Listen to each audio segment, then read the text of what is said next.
कारी साहब, मेरा दूसरा सवाल है, नमाज जनाजा देवबंदी और बरेलवी हजरात सिरी पढ़ते हैं और जबकि अहले हदीस जहरी पढ़ते हैं, तो क्या ये दोनों सही हैं या सिर्फ जहरी पढ़नी चाहिए?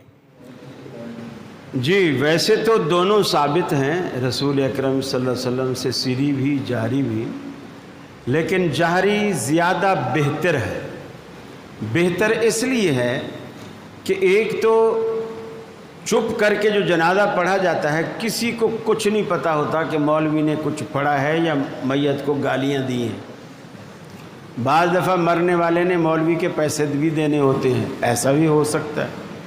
अब वो उसी को या गालियां नहीं दे रहा तो कम से कम दुआएं भी नहीं दे रहा, चुप करके खड़ा हुआ।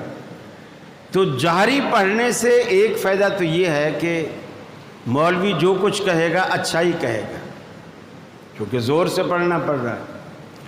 और दूसरा, नमाजियों की भी तवज्जो होती है।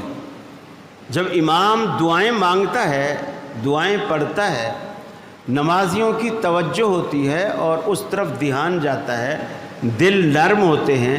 और जिनको दुआएं याद नहीं हैं, और वैसे माशाल्लाह दुआएं याद होती भी नहीं हैं, जिनको दुआएं याद नहीं होती, कम से कम वो इमाम के साथ साथ पढ़ता रहता है, या नहीं पढ़ता तो कम से कम दिल में आमीन कहकर अपनी शिराकत उसमें कर देता है।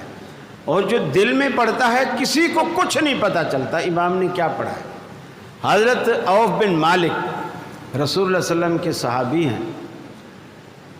वो कहते हैं कि अल्लाह के हबीब ने एक जनाजा पढ़ाया, मैं पहली सफ़ में आपके पीछे खड़ा था।